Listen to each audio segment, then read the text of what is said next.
자, 건축법 보겠습니다. 207페이지.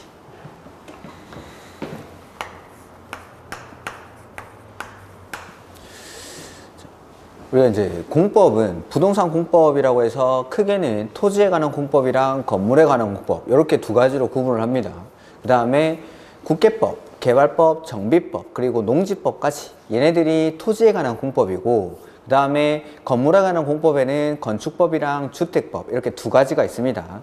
그래서 건물에 관한 일반법이 건축법이라면 주택법은 공동주택에 대해서 특별히 규제를 가하기 위해서 만든 법이 주택법. 그래서 우리가 이제 토지에 관한 공법의 기본이 되는 게 국계법이고 건물에 관한 공법의 기본이 되는 게 건축법이니까 공부를 하실 때는 일단 요 두 가지 법이 기본적인 중심이 돼야 됩니다. 중심이. 그래서 건축법은 근데 제가 초반에 시간 투자를 많이 안 하는 이유는 건축법이나 주택법은 어쩔 수 없이 좀 기술적인 법입니다. 건물이 지어지는 절차라든지 건물을 지어지기 위한 요건들 이런 것들을 배우다 보니까 숫자라든지 암기사항이 되게 많이 나옵니다. 주택법도 마찬가지. 그래서 이런 암기사항들은 제가 좀 뒤쪽에서 시험에 임박해서 몰아서 정리를 하면 되기 때문에, 그리고 문제 풀면서 문제 풀고 그 다음에 틀리고 외우고 이런 식이 훨씬 더 효율적이기 때문에 초반에는 건축법이나 주택법에는 시간 투자를 많이 안 할 겁니다. 대신에 문제풀이에 가면은 그만큼 이제 시간 비중을 좀 늘려갈 테니까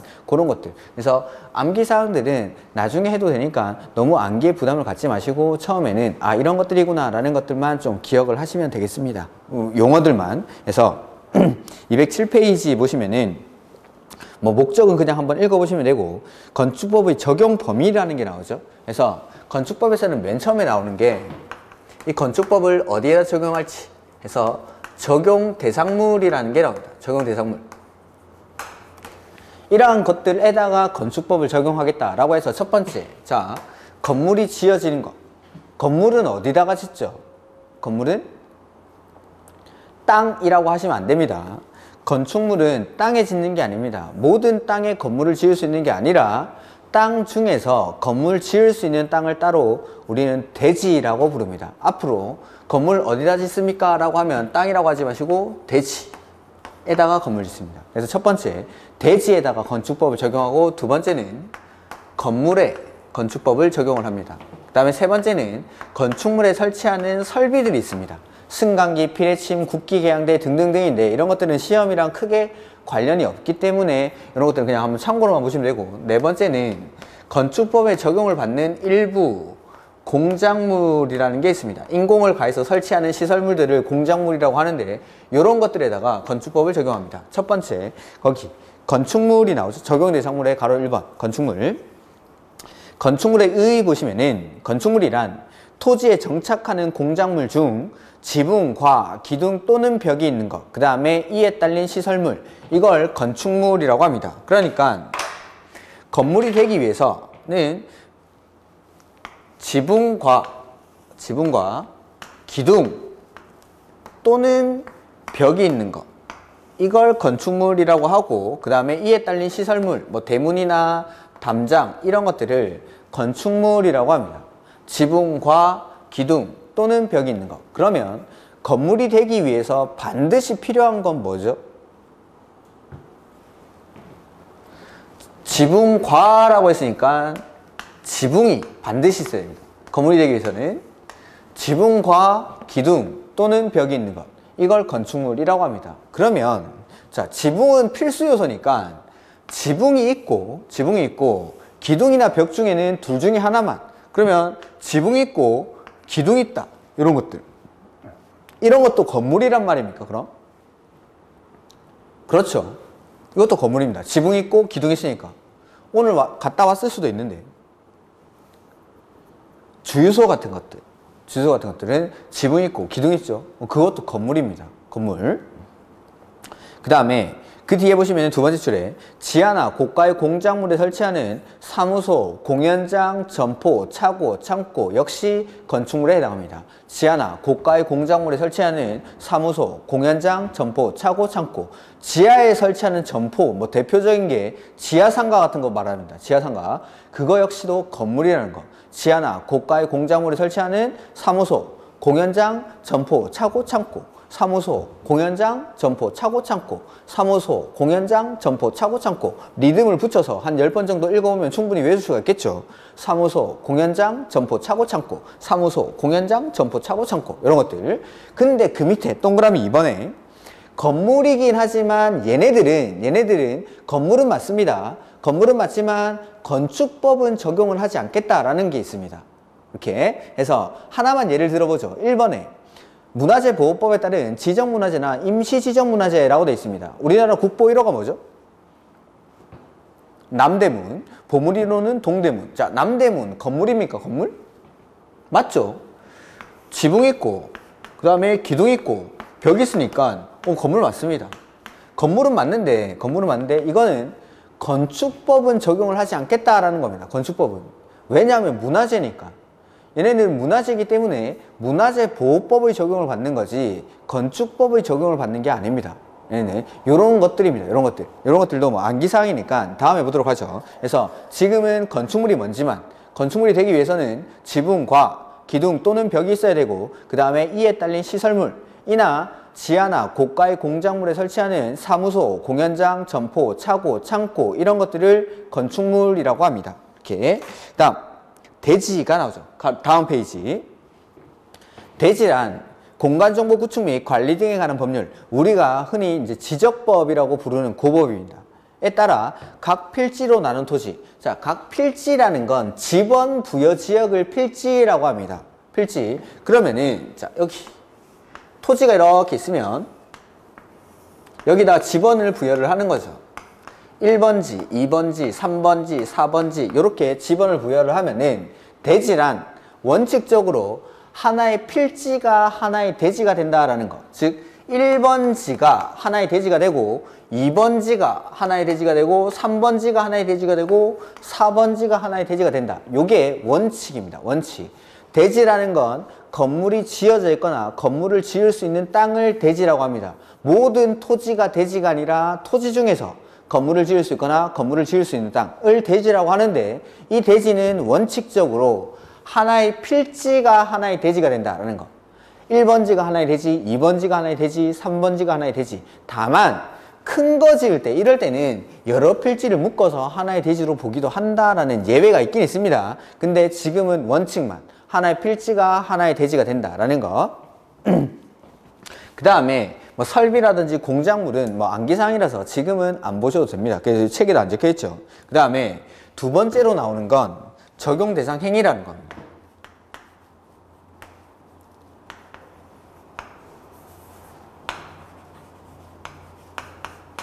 자, 첫 번째는 건축법을 어디에다 적용할지를 배우고 그게 이제 대지나 건물 등의 건축법을 적용을 하고 그 다음에 두 번째는 내가 어떠한 행위를 할 때 건축법을 적용하냐라는 겁니다. 해서 첫 번째 건축법이니까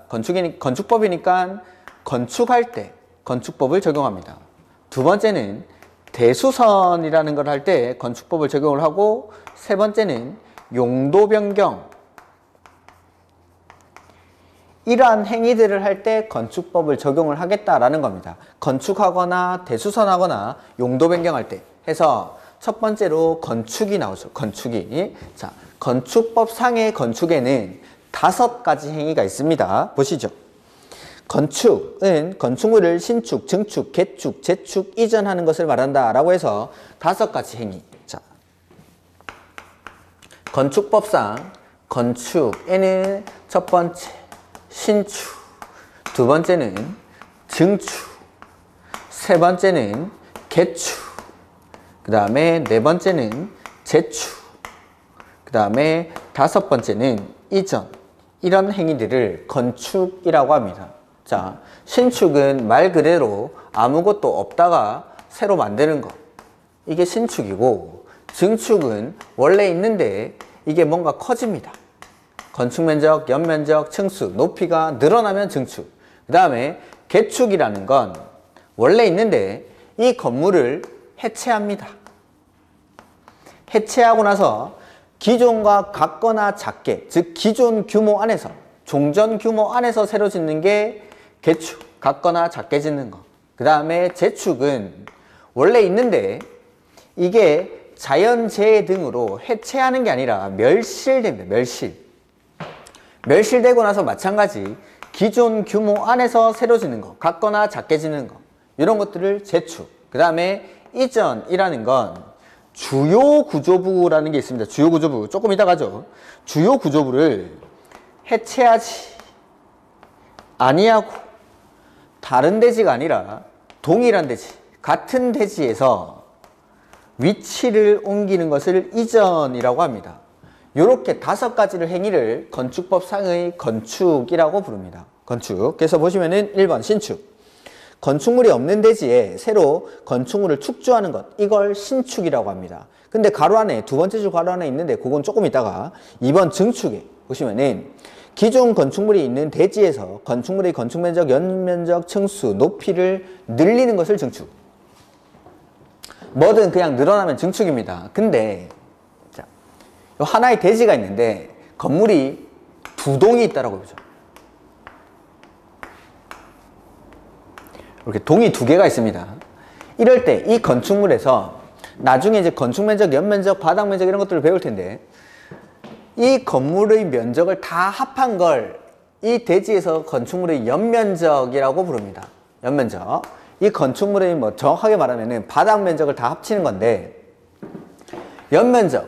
자, 하나의 대지에 건물이 2동이 있을 때는 이 건물의 연면적을 다 합해서 이 대지에서의 전체 연면적을 구하는데 자, 증축해 보시면은 건축면적, 연면적, 층수, 높이가 늘어나면 증축입니다. 증축. 즉 원래는 이 건물 하나만 있었습니다.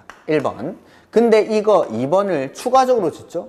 이런 것들은 이 대지에서 전체 연면적이 늘어났으니까 증축이 됩니다. 증축이. 근데 신축에 한번 가보죠. 신축에. 신축 2번째 줄 가로 안에 부속 건축물만 있는 대지에 새로 주된 건축물을 축조하는 것을 포함, 즉 부속 건축물만 있는 대지에 새로 주된 건축물을 축조하는 것은 포함하니까 신축으로 보겠다라는 겁니다. 자, 아까 설명드린 얘는 이게 원래 건물이 있었고 여기 하나 더 지으면 이건 연면적이 늘어났으니까 증축인데 순서를 바꿔보죠. 자, 이게 부속 건축물입니다. 원래 이 대지에는 부속 건축물만 있었는데 새로 주된 건축물을 축조한 거죠. 시간의 순서가. 그러면 자, 결과적으로 보면 연면적이 늘어나는 결과가 발생했지만 이건 증축으로 보지 않고 신축으로 보겠다라는 겁니다. 자, 연면적이 늘어나면 증축입니다. 다만 부속 건축물만 있는 대지에 새로 주된 건축물을 축조하는 것은 증축이라고 하지 않고 신축으로 봅니다. 신축. 그 다음에 3번째 개축 보시면은 기존 건축물의 전부 또는 일부 가로 띄워놓고를 해체합니다. 멸실되는 게 아니라 해체하고 나서 그 대지에 종전과 같은 규모의 범위에서 건축물을 다시 축조하는 것을 개축이라고 합니다. 같은 규모 안에서. 커지면 안 됩니다. 같은 규모 안에서. 그 다음에 재축. 건축물이 천재지면이나 그 밖의 재해로 멸실되고 나서 그 대지에 다음의 요건을 모두 갖추어 다시 축조하는 것을 말한다 라고 해서 기읍.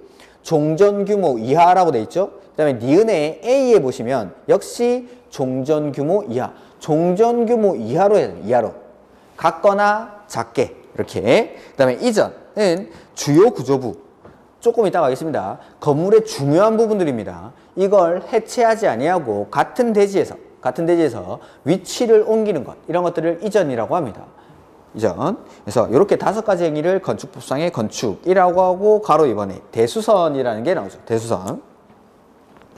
건축물의 기둥, 보, 내력벽, 주계단 등 구조나 외부 형태를 수선, 변경, 증설하는 것으로서 증축, 개축, 재축에 해당하지 아니하는 것을 말한다 라고 되어 있죠. 그래서 그 박스 안에 보면은 맨 앞에 것들만 제가 읽어보겠습니다. 맨 앞에 것들. 이게 건물에서 엄청나게 중요한 것들입니다. 건물에서는. 그래서 첫 번째 내력벽, 기둥, 보, 지붕틀, 그 다음에 방화벽이나 방화구획을 위한 바닥이나 벽, 주계단, 피난계단, 특별 피난계단, 그 다음에 다가구, 다세대, 세대 간의 경계벽, 그 다음에 건축물의 외벽 마감재료, 이런 것들.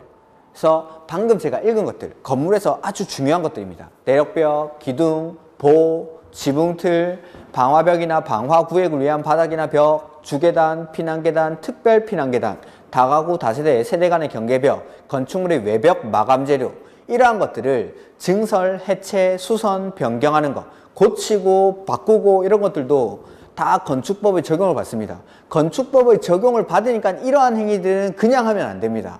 건축법에서 원칙적으로 이런 것들 할 때는 허가받고 해라 라고 정해놨습니다. 그러니까 이런 것들 할 때는 그냥 하면 안 되고 허가받고 해야 됩니다. 그러니까 우리가 집에서 일반적으로 인테리어 공사 같은 거 하는 거죠. 그런 것들은 허가받고 합니까? 그냥 합니까? 일반적으로는 그냥 하죠. 왜냐하면은 대수선이 아니니까. 예를 들자면 뭐 발코니 확장 같은 걸 하는 겁니다. 발코니 확장 같은 거 할 때는 그냥 합니다, 우리가. 건축법 적용 대상이 아니라는 겁니다. 그러니까 집을 일반적으로 수선한다. 이런 것들은 대수선이 아닙니다. 대수선이라는 건 방금 제가 읽은 것들, 내력벽, 기둥, 보, 지붕틀 이런 것들을 증설하고 막 해체하고 수선하고 변경할 때 그때는 대수선에 해당해서 그냥 하면 안 되고 허가받고 해야 됩니다. 그러니까 만약에 집에 인테리어 공사를 하는데 벽을 하나 허무는 겁니다. 벽을. 근데 그 벽이 내력벽이다. 내력벽이라는 건 건물의 하중을 떠받치는 벽을 내력벽이라고 합니다. 칸막이 쳐놓은 이런 벽이 아니라 건물의 하중을 떠받치는 벽. 이런 것들을 뭐 증설 해체하거나 수선 변경하는 거죠. 그건 그냥 하면 안 됩니다. 인테리어 공사라도. 그래서 내력벽 같은 걸 건들 때는 그냥 하면 안 되고 허가받고 해야 된다라는 게 대수선이라는 얘기입니다.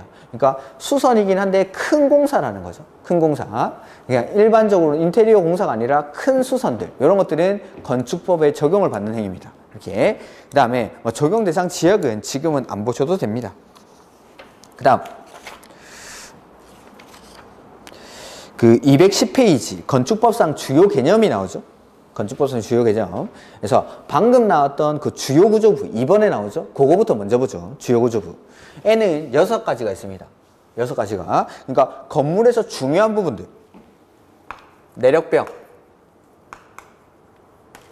기둥, 바닥, 보, 지붕, 틀, 그 다음에 주계단. 이 6가지를 건물의 주요 구조부라고 부릅니다. 주요 구조부. 내력벽, 기둥, 바닥, 보, 지붕틀, 주계단. 자, 내력벽이라는 건 방금 말씀드렸지만 건물의 하중을 떠받치는 벽. 건물에서 중요한 부분들. 이거 없으면 건물 무너집니다. 그래서 내력벽, 그 다음에 기둥. 또 말 그대로 기둥. 근데 다만이라고 해서 그 뒤에 보면은 사이 기둥, 최하층 바닥, 작은 보, 차양, 옥외 계단 그 밖에 이와 유사한 것으로 건축물의 구조상 중요하지 아니한 부분은 제외한다 라고 되어 있죠. 그러니까 이러한 6가지 주요 구조부 말고 비슷한 것들, 기둥이 아니라 사이 기둥 이런 것들은 주요 구조부에 해당하지 않습니다. 그 다음에 바닥. 자, 바닥 없으면 우리가 밑에 층으로 떨어지겠죠. 근데 최하층 바닥 같은 경우에는 밑에 땅이 있으니까 그런 것들은 주요 구조부에 해당하지 않습니다. 그 다음에 보랑 지붕 틀이라는 게 나오는데, 자,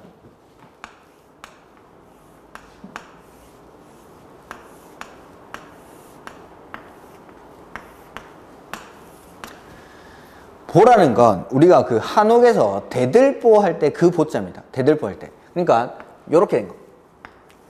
가로로 이렇게 쭉 지붕에서 우리가 지붕이라든지 각 층의 가로 부분 요걸 보라고 합니다. 보. 그 다음에 지붕 틀이라는 건, 자, 이게 만약에 한옥이라면 지붕을 만들고 나서 이 위에 기와를 얹어야겠죠. 자, 기와를 얹어야 되는데 기와를 얹을 때 일정한 틀이 없다라면 기와가 그대로 다 떨어질 겁니다. 즉 지붕을 덮기 위한 재료를 얹는 틀을 지붕틀이라고 합니다. 지붕을 덮기 위한 재료를 얹기 위한 틀, 그걸 지붕틀. 그래서 여기 노란색 선 이렇게 가로로 이렇게 쭉 길다랗게 돼 있는 이런 것들을 보라고 부르고, 이렇게 재료를 얹기 위한 틀을 지붕틀이라고 부릅니다. 그 다음에 주계단이라는 건 말 그대로 건축물의 주계단, 그걸 주계단. 요 6가지가 건축물의 주요 구조부에 해당합니다. 내력벽, 기둥, 바닥, 보, 지붕틀, 주계단. 그래서 뭐 문체가 엄청 쉽게 나올 때는 다음 중 주요 구조부에 해당하지 않는 것 뭐 이렇게 나올 때도 있습니다. 자, 요건 암기를 하셔야 되는데, 자, 철수랑 영희가 있습니다. 이 철수가 바보입니다, 바보. 그래가지고 영희랑 내기를 하면 맨날 지는 거죠. 그래서 철수는 내기를 하면 바보라서 맨날 영희한테 지주? 내기, 바보, 지주? 이렇게 기억을 하셔야 됩니다. 주요 구조부. 철수는 바보라서 내기를 하면 영희한테 맨날 지주? 이렇게. 내기 바보 지주? 이렇게 해서 이런 것들. 그 다음에 1번에 지하층이라는 게 나오죠. 지하층. 자, 지하층도 뭐 상당히 좀 중요한 개념인데, 지하층이라는 건 건축물의 바닥이 지표면 아래 있는 층입니다. 이렇게. 자, 여기 지표면이라고 해보고 여기를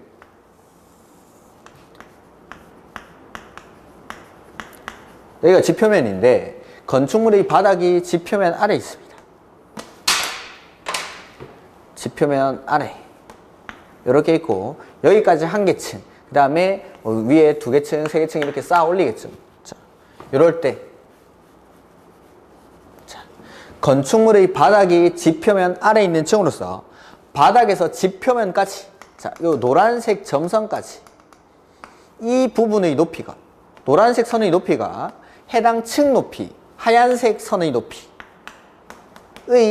2분의 1 이상인 거, 이걸 지하층이라고 합니다. 다시 한번 읽어보면 건축물의 바닥이 지표면 아래에 있는 층으로서 아래에 있고, 그 다음에 바닥에서 지표면까지의 평균 높이, 최고 높이, 최저 높이 아니고 평균 높이, 노란색 선의 평균 높이가 해당 층 높이, 하얀색 선의 2분의 1 이상인 것. 즉 노란색이 하얀색의 절반 이상이다. 그 말은 땅에 묻혀있는 부분이 해당 층 높이의 절반 이상 묻혀있다라는 거죠. 땅에 묻혀있는 부분이 더 많은 거, 이걸 지하층이라고 부릅니다. 그 다음에 2번, 3번, 4번에 나오는 건 우리가 각종 면적들이라든지 계산 문제 풀 때 쓰이는 거니까 지금은 놔두셔도 됩니다. 이렇게. 그다음에 주요 구조부 했고, 리모델링, 발코니 뭐 이런 것들은 놔두시고, 고층 건축물, 초고층 건축물, 뭐 준초고층 건축물 이런 게 나오는데, 고층 건축물이라는 건 층수가 30층 이상이거나 합니다. 또는, 그리고 건축법에서는 건물의 층의 구분이 명확하지 않을 때는 높이 4m마다 한 개의 층으로 봅니다. 해서 층수 곱하기 4를 하면은 기준이 되는 건물의 높이가 나옵니다. 해서 고층 건축물은 층수가 30층 이상이거나 곱하기 4에서 높이가 120m 이상인 건축물을 고층 건축물이라고 부르고, 초고층 건축물이라는 건 층수가 50층 이상이거나 또는 곱하기 4에서 높이가 200m 이상인 건축물을 초고층 건축물이라고 합니다. 그 다음에 준초고층 건축물은 고층 건축물 중에서 초고층 건축물에 해당하지 않는 건축물을 준초고층 건축물이라고 합니다. 이렇게. 그 다음에 한옥, 건축물의 유지 관리 이런 건 안 보셔도 됩니다. 다른 법으로 이전했기 때문에. 그 다음에 그 밑에 각종 면적 등의 산정 방법이 나오는데, 뭐 연면적밖에 안 나왔는데.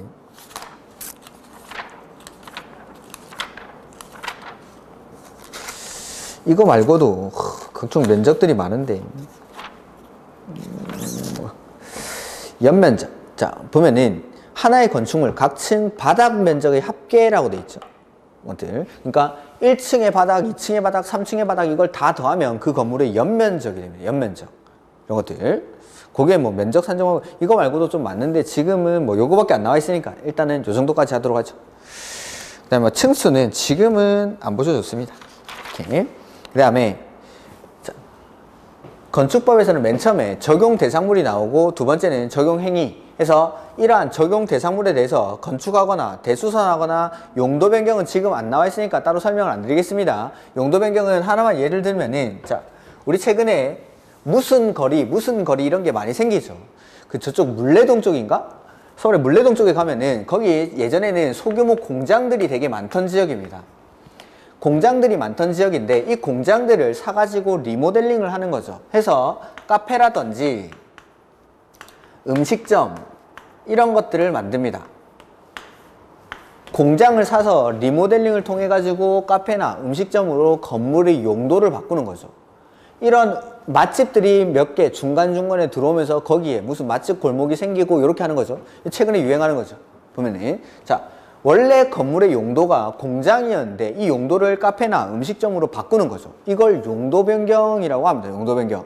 건물의 용도를 바꾸는 행위를. 그 용도를 바꿀 때 허가받고 하는지 신고하고 하는지 이러한 것들에 대한 내용이 용도 변경이라는 겁니다. 용도 변경. 그래서 지금 뭐 용도 변경은 그 뒤에 나올 건데 그런 것들은 아마 다음에 보면 됩니다. 이렇게. 그래서 보면 적용 대상물에 대해서 이러한 건축하거나 대수선하거나 용도 변경할 때 건축법 역시 공법이니까 규제를 받습니다.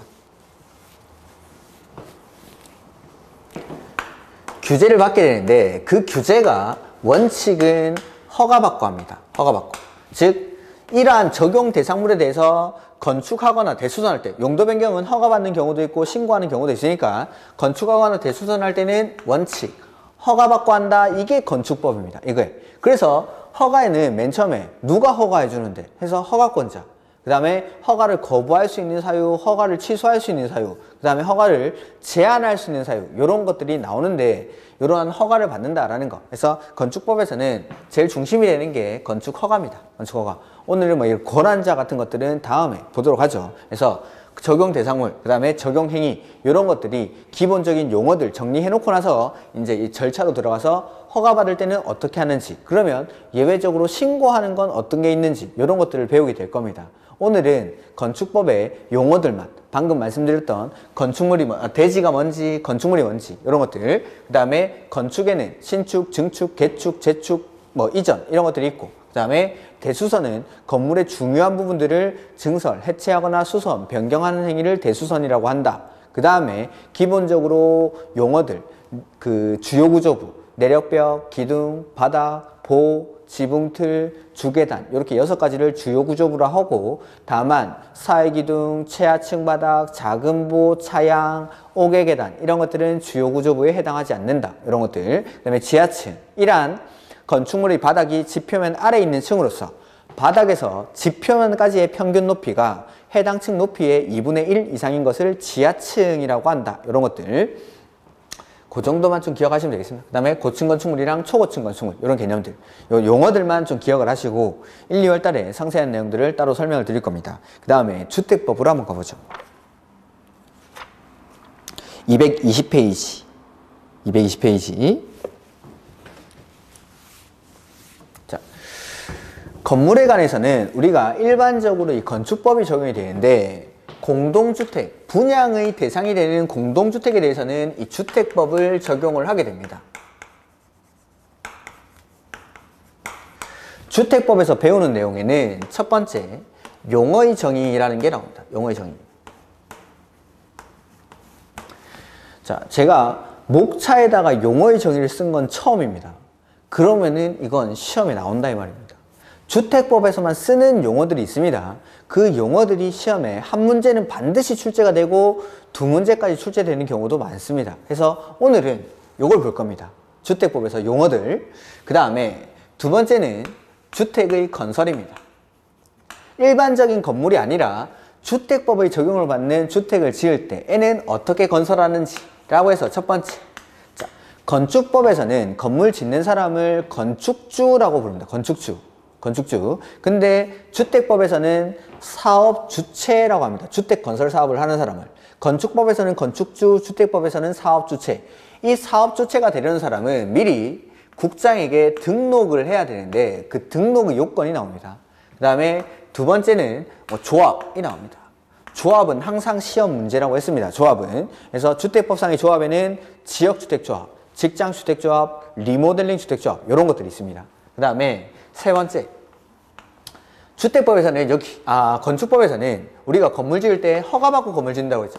허가. 그걸 건축허가라고 합니다. 건축허가. 근데 주택법 대상이 되는 이러한 주택을 지을 때는 허가 대신에 사업, 계획, 승인이라는 걸 받습니다. 사업, 계획, 승인.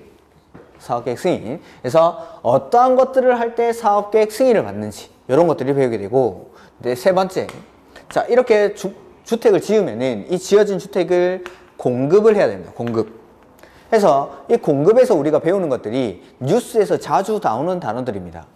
투기과열지구, 조정대상지역, 분양가 상한제, 전매 제한 이런 것들을 공급해서, 즉, 자, 허가받고 지어진 건물이 아니라 사업계획 승인받고 지어진 건물에는 그냥 이걸 사고 팔고 하면 되는 게 아니라 여기 주택법에 따른 공급에 관한 규정의 적용을 다 받게 됩니다. 투기가열지구, 조정대상지역, 전매제한 기간이라든지 분양가 상한제 이런 규제들이 사업계획 승인받고 지어진 건물에는 다 따라 붙는 거죠.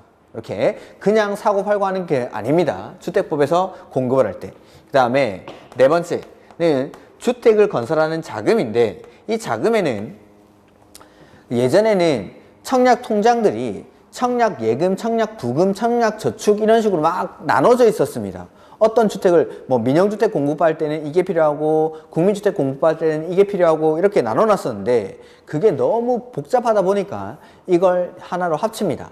지금은 주택 청약 종합저축이라고 부르죠. 주택 청약 종합저축 그거 하나만 가입하면 되죠. 그래서 그거는 이제 시험에 안 나오고 하나 나오는 게 채권에 주택 상환 사채라는 게 있습니다. 주택 상환 사채. 올해 시험에 이 주택 상환 사채가 출제가 됐습니다. 이렇게 이런 것들이 주택법에서 배우는 내용인데 오늘은 여기 용어의 정의에 나오는 기본적인 주택법에서 쓰는 용어들을 좀 정리를 해보겠습니다. 자, 220페이지.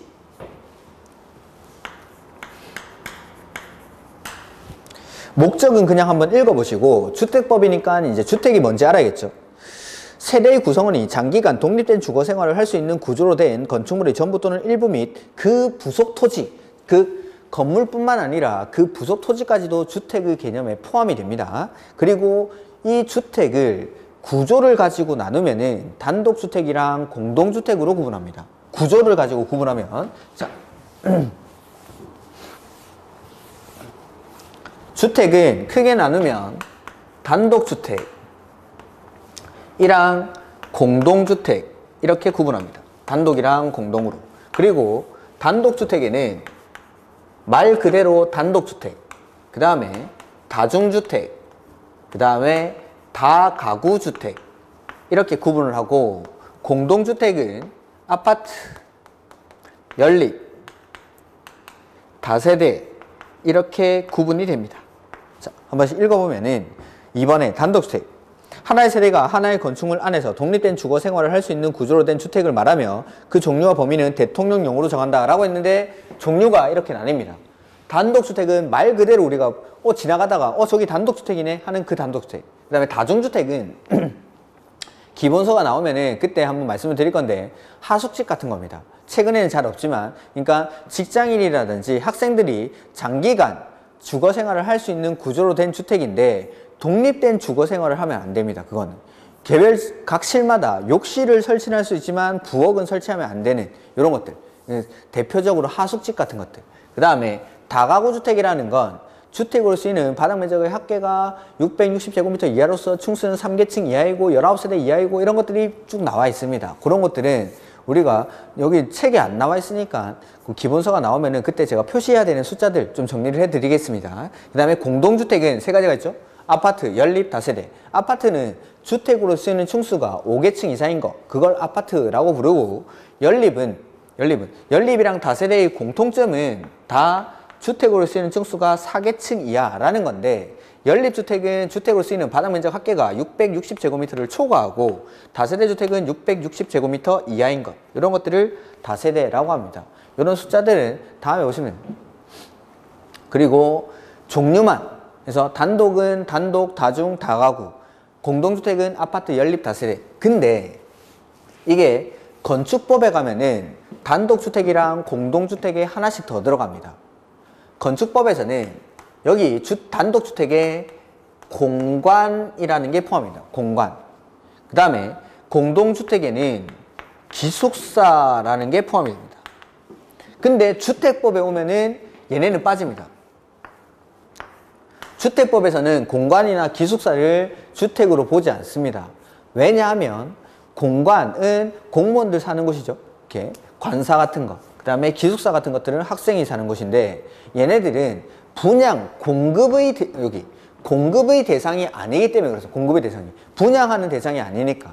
그래서 주택법에서는 공관이랑 기숙사를 주택으로 보지 않습니다. 그러니까 건축법에서 주택을 물어보는지 아니면 주택법에서 주택을 물어보는지 그걸 잘 보시고 단독이랑 공동을 구분을 하셔야겠죠. 이렇게 이런 것들. 이 단독이랑 공동. 그 다음에 그 옆에 세대 구분형 공동주택이 나오는데 그걸 하기 전에 뒷페이지 먼저 보시죠. 5번, 6번에 222페이지 국민주택, 6번에 국민주택 규모, 그 다음에 223페이지 옆에 페이지에 보시면은 민영주택이라는 게 나오죠. 자, 주택을 구조를 가지고 구분하면은 단독이랑 공동으로 구분하는데, 주택을 건설하는 주체나 자금을 가지고 구분을 하면은 이 주택을 국민주택이랑 민영주택 이렇게 구분을 합니다. 국민주택이랑 민영주택. 국민주택이라는 단어는 많이 들어보셨을 겁니다. 자, 오늘 정확하게 그 개념을 알고 가죠. 국민주택이란 국민주택 규모 이하에 해당하는 주택으로서 공공이 직접 건설하는 주택을 국민주택이라고 합니다. 내지는 공공의 자금으로 건설되는 주택, 요걸 국민주택이라고 하고, 민영주택은 따로 개념이 있는 게 아니라 국민주택이 아닌 건 싹 다 모두 민영주택이라고 합니다. 그래서 국민주택의 개념을 먼저 한번 읽어보면은 다음의 어느 하나에 해당하는 주택으로서 국민주택 규모 이하인 주택을 말한다 라고 돼 있죠. 그래서 국민주택 규모 이하라고 했으니까 우리 국민주택 규모가 뭔지를 한번 보죠. 거기 6번에 국민주택 규모란 주거의 용도로만 쓰이는 면적, 이걸 주거전용 면적이라고 부릅니다. 주거전용 면적. 주거전용 면적이 1호 1세대당 85제곱미터 이하, 이걸 국민주택 규모라고 합니다. 국민주택 규모. 근데 가로 안에 수도권 정비계획법에 따른 수도권을 제외한 도시지역이 아닌 읍면지역에서는 100제곱미터 이하, 요걸 국민주택 규모라고 합니다. 국민주택 규모. 그러니까 국민주택이랑 국민주택 규모는 다른 말입니다. 완전히. 국민주택 규모는 1호 1세대당 주거전용 면적이 85제곱미터 이하인 것. 근데 국민주택이라는 건 85제곱미터 이하인 주택으로서 공공이 짓거나 공공의 자금으로 건설되는 주택. 해서 국민주택의 박스 안에 보시면은 1번, 동그라미 1번에 국가, 지자체, 주공, 지방공사, 이런 사람들이 바로 공공입니다. 국가, 지자체, 주공, 지방공사, 이 사람들이 건설한 주택. 그러니까 공공이 직접 건설한 주택이죠. 그다음에 동그라미 2번은 국가, 지자체의 재정, 즉 공공의 재정이라든지 주택도시기금으로부터 자금 지원을 받아, 한마디로 말하면 공공의 자금으로 건설되는 85제곱미터 이하인 주택을 국민주택이라고 합니다. 근데 요거 아닌 거, 국민주택이 아니면 싹 다 민영주택. 자, 예를 한번 들어보죠. LH 한국토지주택공사가 주거전용 면적 110제곱미터의 아파트를 건축했습니다. 요건 국민주택일까요? 민영주택일까요? LH 한국토지주택공사가 직접 지었죠.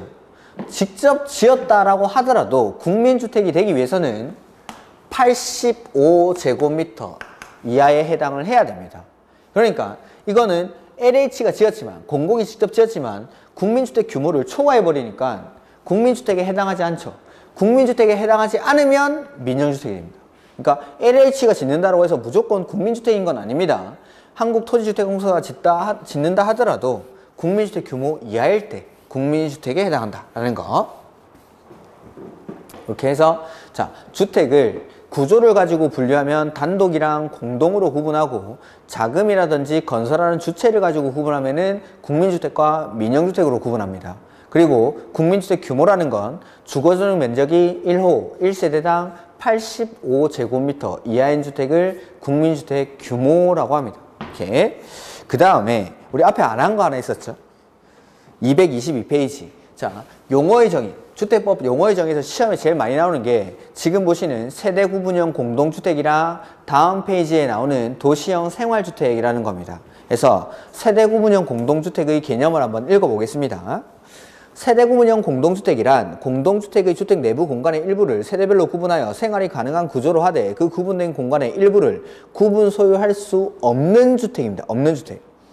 으로써 다음의 대통령령으로 정하는 건설기준, 면적기준 등에 적합하게 건설된 주택을 말한다 라고 되어 있죠. 자, 이 세대구분형 공동주택은 종류가 두 가지가 있는데 일단 이 세대구분형 공동주택이 뭔지를 보겠습니다.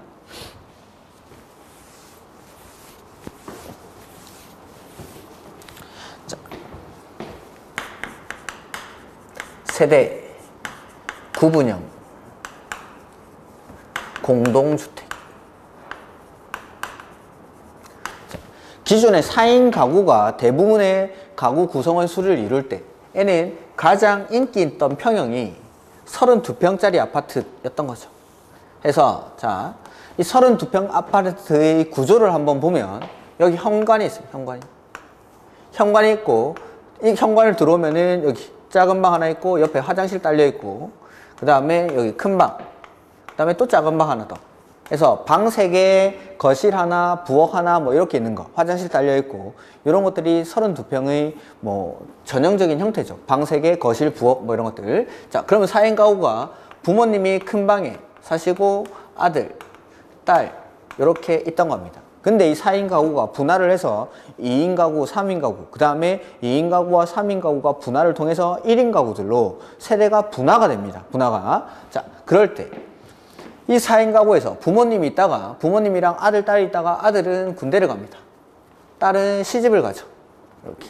그러면서 이제 방이 나눠집니다. 그러면 아버지는 큰 방에 주무시고, 어머니는 하루는 아들 방, 하루는 딸 방, 하루는 거실, 이렇게 막 방황을 하는 거죠. 해서 이 남는 공간을 활용할 수 없을까라고 해가지고 만들어진 게 이 세대 구분형 공동주택입니다. 해서 세대를 구분해 줍니다. 벽을 쳐서. 그리고 이 각각의 공간마다 별도로 욕실, 부엌, 현관을 설치를 해줍니다. 그러면 이제 세대가 구분해서 이걸 사용할 수 있는 거죠. 근데 이 구분된 공간을 따로 구분 소유할 수는 없습니다. 구분 소유라는 건 이거 따로 등기하고 이거 따로 등기하고 이 말인데 안 된다 이거죠. 안 된다. 등기를 따로 하는 건 아닙니다. 등기를 따로 해서 소유권을 따로 가지는 건 아니고 세대가 구분해서 사용할 수 있는 거, 이걸 세대 구분형 공동주택이라고 합니다. 이렇게 해서 종류는 크게 2가지가 있는데, 첫 번째는 신축하는 아파트에서 지을 때, 이런 세대 구분형 공동주택을 지을 때의 건설 기준이 거기 가로 1번에 나오는 겁니다. 사업계획 승인을 받아 건설하는 공동주택의 경우에는 이 기준에 맞춰서 지어라 라는 거고, 그 밑에 넣어보시면 동그라미 2번에 공동주택관리법에 따른 행위 허가를 받거나 신고를 하고 설치하는 공동주택의 경우라고 돼 있죠. 이거는 지금 이거 제가 예를 든 거, 32평짜리 아파트를 기존에 32평짜리였는데 이걸 리모델링을 통해서 이렇게 만드는 겁니다. 즉 신축하는 아파트에다가 세대구분형 공동주택을 지을 수가 있고, 그 다음에 기존의 아파트를 리모델링을 통해서 이렇게 만들 수도 있다라는 겁니다. 이렇게 이런 것들이 이제 세대구분형 공동주택이라고 부르는 겁니다. 이렇게 뭐 상세한 요건들은 우리가 다음에 보도록 하죠. 그 다음에 222페이지 다음 페이지에 7번에 도시형 생활주택이라는 게 나옵니다. 도시형 생활주택.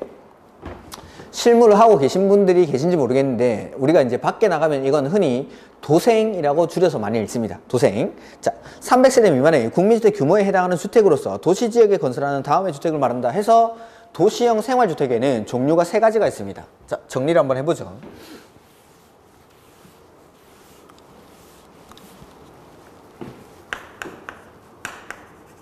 도시형 생활주택.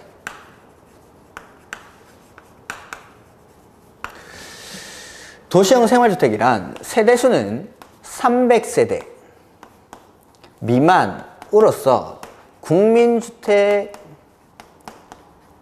규모에 해당하는 주택으로서 도시형 생활주택이니까 도시지역에 건설합니다. 종류는 3가지. 첫 번째, 단지형 연립주택.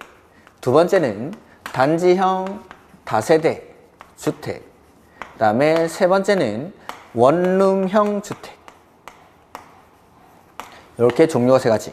자, 이런 주택들이 왜 필요하냐면 도시지역에서 주거 생활이 되게 불안정한 계층들이 있습니다. 그런 계층들에게 이 주택의 공급을 늘려주기 위해서 도시형 생활주택이라는 개념을 만들고, 이렇게 건설업자들, 주택사업자들이, 주택건설업자들이 이 도시형 생활주택을 지을 때는 여러 가지 혜택을 줍니다. 그러면서 이 혜택을 받으면서 이러한 주택을 좀 도시지역 안에서 많이 공급을 해줘 라고 하는 게 도시형 생활주택이라고 해서 종류는 3가지가 있습니다. 단지형 연립, 단지형 다세대, 원룸형 주택. 이렇게. 자, 도시지역에서 주거생활이 불안정한 계층으로 대표적인 사람들에는 어떤 사람들이 있을까요? 첫 번째는 신혼부부들. 결혼을 해서 주택을 구입을 해야 되는데 아파트는 너무 비싼 거죠. 아파트를 구입을 해서 결혼을 하고 싶은데 주택을 구하지 못해서 막 발을 동동거리고 있습니다. 그런 사람들에게 주택을 공급을 해줍니다. 그 다음에 두 번째로는 1인 가구들. 해서 도시지역에서 주거 취약계층인 신혼부부라든지 1인 가구들을 위해서 공급하는 주택을 도시형 생활주택이라고 부릅니다. 그리고 단지형 연립, 단지형 다세대 원룸형 주택이 있는데 이 단지형 연립이나 단지형 다세대는 우리가 흔히 빌라라고 부르는 거. 그거는 이제 신혼부부들을 위해서 공급하는 거죠. 신혼부부들, 니네 아파트 사서 결혼하긴 좀 힘들지 해서 빌라 사서 결혼해 라고 하는 겁니다. 이렇게. 그 다음에 1인 가구들. 잘 사는 1인 가구들은 뭐 월세 100만 원 이상씩 되는 비싼 오피스텔이라든지 아파트 같은 데 거주를 하는데 못 사는 1인 가구들은 고시원, 고시텔, 저 신림동에 가면 월세 16만 원짜리 그런 고시텔도, 고시원도 있는데 안 살아보셨죠? 숨쉬기도 힘든 그런 고시원이 있습니다. 요런 데 사는 사람들. 해서 중간계층들이 사는 원룸형 주택을, 원룸을 공급을 늘려주기 위해서 요거는 이제 1인 가구들을 위해서 공급을 하는 거죠. 요게 도시형 생활주택이라는 겁니다. 그러니까 연립주택이나 다세대주택 같은 경우에는 원칙적으로는 주택으로 쓰는 층수가 4층 이하인 것을 연립이나 다세대라고 하는데 도생으로 지을 때 건축위원회 심의를 거치면 5계층까지 층수를 완화를 해줍니다. 층수를. 그 다음에 원룸형 주택 같은 경우에는 대표적인 혜택이 주차 대수를 완화해줍니다. 주차 대수를. 그러니까 건물 짓는 입장에서는 주차 대수가 완화된다는 건 엄청난 특혜입니다. 처음에 이 도시형 생활주택이 도입될 때 원룸형 주택의 경우 세대당 주차 대수를 0.5대까지 완화를 한 거죠. 근데 이 입법자들이 착각을 한 게 요새 젊은 사람들은 집은 없어도 차는 다 있는데 그걸 생각을 못 한 겁니다. 그러니까 우리 뭐 도시지역 안에 있는 원룸촌에 가보는 거죠. 원룸촌 가면은 골목길이 어떻습니까? 차들로 막 미어 터지죠. 이런 것 때문에 그렇습니다. 그게 주차난이 발생하고 사회적 문제가 되니까 지금은 주차 대수 완화 기준을 조금 올렸습니다. 0.7대인가 0.8대까지 올렸는데 그래도 이 원룸촌에 가면은 이거 골목길에 차들이 막 쭉 서져 있죠.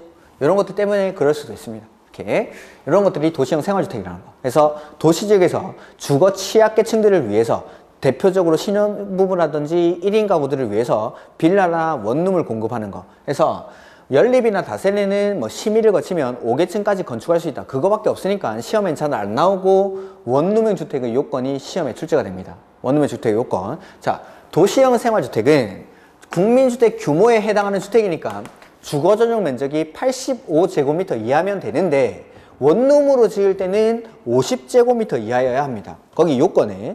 그래서 기읍, 세대별 주거 전용 면적은 50제곱미터 이하일 것. 그 다음에 독립된 주거 생활을 할 수 있도록 욕실, 부엌을 설치를 해줘야 되고, 세 번째, 욕실이랑 보일러실을 제외한 공간은 원룸이니까 하나의 공간으로 구성을 해야 됩니다. 근데 주거 전용 면적이 30제곱미터 이상일 때는 투룸, 2개의 공간으로 구성할 수가 있다라는 거. 그 다음에 원룸의 대부분 혼자 살겠죠? 근데 지하층에다가 묻어버리면은 너무 외롭습니다. 그래서 지하층에는 세대를 설치하지 아니할 것 해서 최근에 지어지는 원룸들 보면은 우리가 예전에 뭐 다가구 주택 이런 데 가야 반지하 뭐 이런 개념이 있는 거지 최근에 지어지는 원룸을 가보면 자 1층은 절반 정도는 요 필로티를 해가지고 주차장으로 활용을 합니다. 그 다음에 요 나머지 공간은 세를 줍니다. 가게 같은 데다가 뭐 카페 같은 것도 들어오고 어디 가니까 정수기 사업소 이런 것도 대리점 같은 것도 들어와 있던데 이런 사무실이라든지 뭐 음식점, 카페 이런 것들로 임대 내주고 그 다음에 2층, 3층, 4층부터 원룸을 짓는 거죠. 근데 여기 지하층은 없습니다. 지하층은 거의 대부분의 원룸이 최근에 지어지는 원룸들이 왜냐하면 다 혜택을 받기 위해서 도시형 생활주택으로 지으니까 그러니까 예전에 지어진 원룸들에 가봐야 거기 뭐 반지하 원룸이라고 하긴 그렇고 다가구 주택이죠. 정확하게 말하면 거기 말하면은 이제 다 반쯤 내려가가지고 계단 반쯤 내려가가지고 창문만 빼고 나와 있는 그런 반지하들이 있지. 최근에 지어지는 원룸들은 다 이렇게 지어지죠. 그래서 주차장에 들어가면은 여기 딱 현관이 있습니다. 영화 띠띠띠띠 누르고 들어가면은 엘리베이터라든지 계단 타고 위로 올라가지 밑으로 내려가는 그런 원룸은 없죠. 다 대부분이 도생이기 때문에 그렇습니다. 이렇게 이걸 이제 도시형 생활주택이라고 하고 그 밑에 보시면은 준주택이 나오죠. 준주택은 주택이 아니다 이 말입니다. 주택이 우리가 민법에서 준법률행위 이런 걸 배우실 텐데 준법률행위 최고, 거절, 뭐 통지, 의사의 통지, 관념의 통지 이런 것들 준법률행위니까 걔네는 법률행위는 아닙니다. 최고는 법률행위는 아니지만 법률행위에 준하는 효력이 발생하기 때문에 그걸 법률행위에 준해서 관리하겠다 이 말이죠. 준주택도 마찬가지. 주택이 아닙니다. 주택이 아니지만 사람들이 주거용으로 대부분 활용을 하더라는 거죠. 해서 이걸 준주택이라고 합니다. 첫 번째, 다중생활시설이라는 게 나오는데 이게 뭐냐면 고시원입니다. 고시원. 다중생활시설은. 그 다음에 두 번째는 노인복지주택, 세 번째는 오피스텔, 네 번째는 기숙사. 여기 지웠구나. 우리가 건축법에서는 공동주택에 기숙사가 포함이 되지만 주택법에서는 공동주택에 기숙사가 빠집니다. 그래서 기숙사는 주택법에서는 준주택에 해당합니다. 준주택. 그래서 문제가 쉽게 나올 때 다음 중 준주택에 해당하지 않는 것은 해서 1번 다중생활시설, 2번 노인복지주택, 3번 기숙사, 4번 오피스텔, 5번 모텔, 정답 5번 모텔 뭐 이런 식으로 출제를 하기도 합니다. 이렇게. 그 다음에 뭐 임대주택, 토지 임대 분양주택 뭐 이런 것들은 제가 기본 강의에 가서 설명을 좀 드리도록 하겠습니다. 이렇게 뭐 나머지 시설, 나머지 용어들은 뭐 기본 강의에 가서 보셔도 됩니다. 그래서 요 정도만.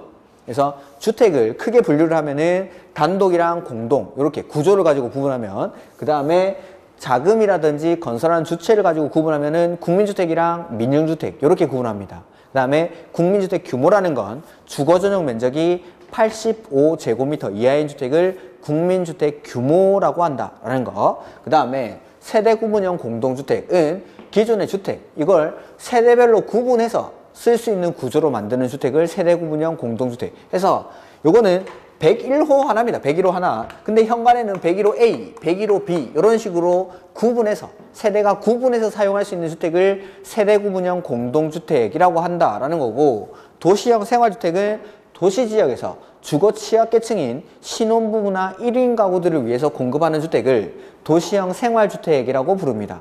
그래서 종류는 단지형 연립, 단지형 다세대, 원룸형 주택 이런 것들이 있다라는 거.